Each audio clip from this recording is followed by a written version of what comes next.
In the automotive world, we have heard so many rumours about Apple's upcoming car project. It's hard to take anything we hear seriously, but this week Reuters did report something we view as particularly credible: news about Apple's potential battery partners for the project. According to the reporting, Apple is currently in talks with multiple battery suppliers, including CATL and BYD, both of which, of course, are Chinese firms. But rather than have these suppliers manufacture batteries for its mysterious Apple Car project in China, Apple is reportedly asking those suppliers to open up a US manufacturing facility to produce automotive batteries domestically for the US market. CATL is allegedly reluctant to do this, partly because of the regulatory red tape, but also because of the lower profit margins that come from paying Western versus Chinese salaries. While very little is known, we do know Apple wants lithium iron phosphate batteries for its car project, since they're cheaper and don't use cobalt or nickel. Volkswagen's push to electrify its offerings is one of the more visible in the auto industry, but for the company's 1,800 managers, driving a new company-provided EV is, as of now, no longer an option. Instead, they're being required to choose a hybrid or traditional petrol car from among the brand's lineup for their personal vehicle if they want to have one as a job perk. That is a huge reversal of Volkswagen policy, which until now has charged managers a small monthly penalty if they choose a company car that wasn't battery electric. The problem here is pretty simple. Volkswagen is going flat out on its battery electric vehicle production, but demand is still outstripping its ability to supply. Faced with longer and longer customer wait times, Volkswagen has decided that it isn't a good look to be giving free electric cars to its managers while customers twiddle their thumbs and wait for one. And with 7,000 electric cars already in the hands of Volkswagen management, the company has met its legal requirements for CO2 reduction in its corporate fleet. The refreshed Tesla Model S long range has received its official range ratings from the EPA. The premium full-size sedan returned 405 miles, 684 kilometers of combined highway and city range in EPA testing, with an efficiency of 124 miles per gallon equivalent in the city and 115 on the highway. In more common efficiency terms, that's 3.7 to 3.4 miles per kilowatt hour, or 272 to 296 watt hours per mile.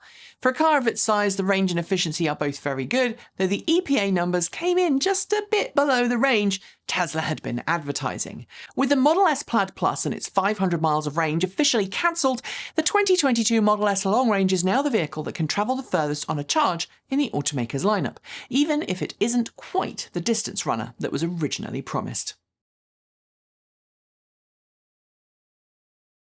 Back in 2011, UK utility company Ecotricity created the country's first national charging network for EVs.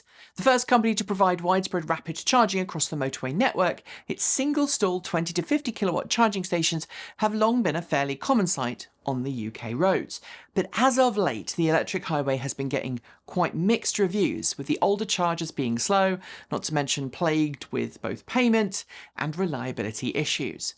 In March of this year, GridServe, which recently opened its pioneering electric forecourt, announced that it had taken a 25% stake in Ecotricity's electric highway.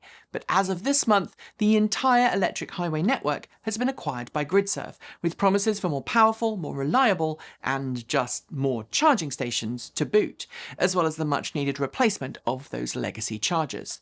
While we are no longer in the UK, it is certainly something we're going to be watching with interest. Let us know your experiences with both networks below. I don't know about you, but most of us here at the channel have admitted that 6-year-old us thought that having a steering yoke on their car instead of a steering wheel would be pretty darned cool. After all, a fair number of us grew up at the height of Knight Rider's popularity in the 1980s. But the reality, it turns out, isn't so cool. Since Tesla's official start of deliveries for Model S Plaid last week, we've seen a number of videos go live online, showcasing both owners and high-end car specialists driving a Tesla Model S Plaid on the public road. On a reasonably straight road, and even in mild corners, it looks super cool, there's no doubting it. But as soon as you have to do any tight steering, like you might if you were putting the car in a parking space or executing a 3-point turn, things get very messy. Every video we've seen so far shows the driver fumble for the bits of the wheel that aren't there, and we've got to ask why Tesla doesn't rethink the steering rack here. Hopefully, though, it can be fixed soon in Tesla's usual innovative way. When it comes to the world's best-selling electric car, the chances are that you usually end up thinking of the Tesla Model 3 or Tesla Model Y, and with good reason. As far as highway-capable long-range electric cars are concerned, Tesla still does rule the roost. But Tesla's global sales are quickly becoming challenged by the exact opposite of any Tesla, the Wuling Mini EV. Diminutive in size and modest in its capabilities, this Chinese market EV, made in partnership with SAIC, GM and Wuling, has been hitting it out of the park for more than last year, selling in mind-blowingly large volumes thanks to its sub-$4,500 equivalent price tag. And last month was no exception, with the Wuling Mini EV racking up 29,706 sales. This makes it more than twice as popular in May than the next most popular car, the Tesla Model Y. So far this year, it's sold nearly 129,000 examples and shows no sign of stopping. It just shows that people do want affordable EVs. Since its merger with Citroën Peugeot to become Stellantis, the former Fiat Chrysler has become a whole lot more serious about electric vehicles.